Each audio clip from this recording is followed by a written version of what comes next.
네, 오늘 아침에 하나님께서 우리에게 주시는 말씀은 사무엘상 7장 5절과 6절에 나오는 말씀입니다.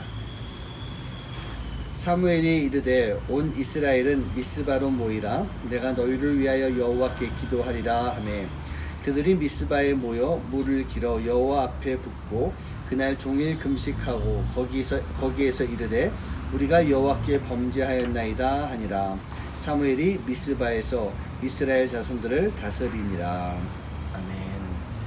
한참 한국에서도 좀 유행하던 그 모임 집회 이름이 있습니다. 바로 미스바 대각성 집회라고 하는 그런 이야기가 있었습니다. 여러분, 대각성이라고 하는 말은 바로 회개, 많은 사람들이 회개한다라고 하는 회개 운동을 말하고 있습니다. 그래서 지금도요, 미스바 그러면 회개라고 하는 단어와 연관이 지어지고 있습니다. 우리나라도 그 역사적으로 그런 시간이 있었죠. 1907년에 평양 대각성 운동이 있었습니다. 길선주 장로님부터 시작된 회개의 운동이 이게 점점 전국으로 전파되면서 이 시기를 계기로 해서 기독교의 부흥이 이제 시작되었습니다. 여러분, 신앙의 성장이 있는 곳, 거기는 반드시 회개의 역사가 함께 있었던 것입니다. 지금 이스라엘이요, 미스바에 모여서 하고 있는 것이 바로 회개의 운동입니다. 미스바에 모여서 금식하며 회개하는데 바로 그 일을 위해서 온 힘을 다 쏟았던 것입니다. 근데 그때 또 한 번의 하나님의 놀라운 역사를 경험하게 됩니다. 바로 블레셋이 침공을 한 것입니다. 이걸 예상은 못했을까요? 그럼에도 불구하고 이스라엘은 분명히 알았을 것입니다. 그런데 그럼에도 불구하고 이스라엘은요, 지금 자신들에게 필요한 것이 회개이다 라고 하는 그런 마음을 가지고 금식하고 회개하는 삶을 살았던 것입니다. 그런데 바로 이때 하나님께서 역사하셨어요. 블레셋이 침공할 때 이스라엘이 했던 일은 다른 것 아니었습니다.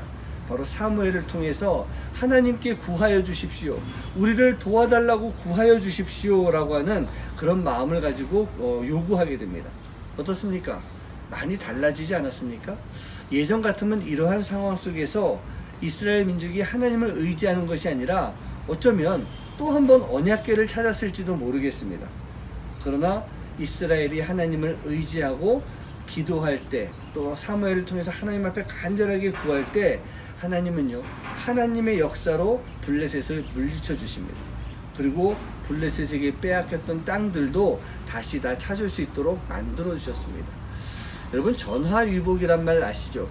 바로 이스라엘은 블레셋에게 언약을 빼앗기는 그런 말도 안 되는 일을 겪었지만, 그리고 그 당시에 영적으로 타락해서 바닥까지 떨어지는 그러한 시간 속에서 하나님께 심판을 받기도 했었지만, 그로 인해서 이스라엘이 각성하고 회개하고 하나님께로 돌아오는, 그리고 하나님이 이스라엘을 회복시켜 주시는 놀라운 역사를 경험하게 된 것입니다. 우리는요, 우리의 삶 속에서도 이러한 전화위복의 역사가 임할 수 있도록 하나님을 떠나지 말아야 됩니다. 그리고 늘 하나님 앞에 대각성 운동, 회개하는 운동이 나 개인부터 시작되는 삶이 되어야 될 줄 믿습니다. 스페인 바르셀로나 항구에 오래전에 이 죄인들이 노를 젓는, 아주 오래전 얘기겠죠. 그건 죄수선이라고 얘기를 하더라고요. 그 배가 하나에게 정박해 있었습니다. 스페인 그 바르셀로나에 방문했던 나폴리 총독이 우연히 그 배에 올라가게 됐고 죄수들을 이렇게 보게 됐습니다. 죄수들한테 물어봅니다. 너는 도대체 무슨 죄를 지었길래 이 벌을 받고 있느냐라고 하니까 이 죄수들이요, 나는 잘못한 것 없습니다. 나는 잘못한 거 없는데 판사가 잘못 판결을 내려서 제가 이렇게 됐습니다. 저는 억울합니다. 사람들마다 다 변명하고 핑계대는데 아무도 죄인이 없더래요. 그런데 그 배를 젓는 저 한 구석에 젊은 청년 하나가 가만히 앉아 있더랍니다. 그 청년을 불렀어요. 너는 무슨 죄를 지었느냐? 그러니까 이 청년이 이야기합니다. 저는 그 시계방에 들어가서 작은 시계 하나를 훔쳤습니다. 저에게 돈이 필요했기 때문에 그 시계를 훔쳐서 팔아서 돈을 마련하려고 했습니다. 제가 죄를 지었기 때문에 제가 이 벌을 받는 것은 당연합니다. 제가 달게 벌을 받겠습니다. 그런 이야기를 하더래요. 이 총독이 그 모습을 보면서 그 청년의 손을 잡아 끌어내면서 이 죄수는 용서해 주길 바랍니다. 이렇게 자기의 잘못을 알고 회개하고 뉘우치고 있다면 다시는 죄를 짓지 않을 것입니다. 그로 인해 이 청년이요 그 제수선에서 나와서 자유를 얻었다라고 하는 그런 이야기가 있었습니다. 이스라엘의 회개나 각성은요 죄를 짓지 않게 만들어준다는 얘기예요.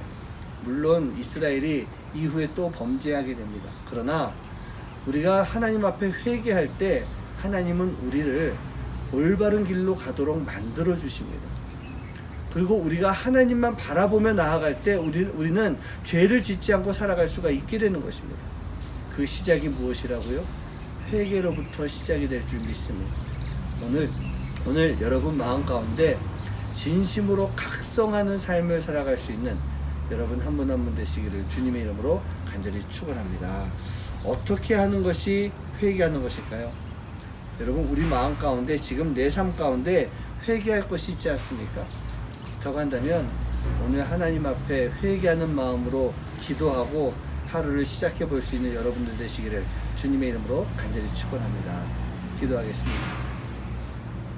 하나님, 우리가 오늘 하루를 살아가면서 이 아침에 먼저 주님 앞에 회개하는 삶이 되기 원합니다. 이스라엘이 사무엘의 권면을 받아들이며 우상을 멀리하고 내려놓고 그들의 삶에 대해서 하나님 앞에 회개했을 때 하나님은 또 그 시간 속에서 놀라운 역사를 보여주시며 이스라엘을 회복시켜 주셨습니다. 오늘도 우리가 살아가면서 진정한 회개와 회개로 인한 회복의 삶이 함께할 수 있도록 주님 인도하여 주시옵소서. 이 모든 말씀 예수님의 이름으로 간절히 기도하옵나이다.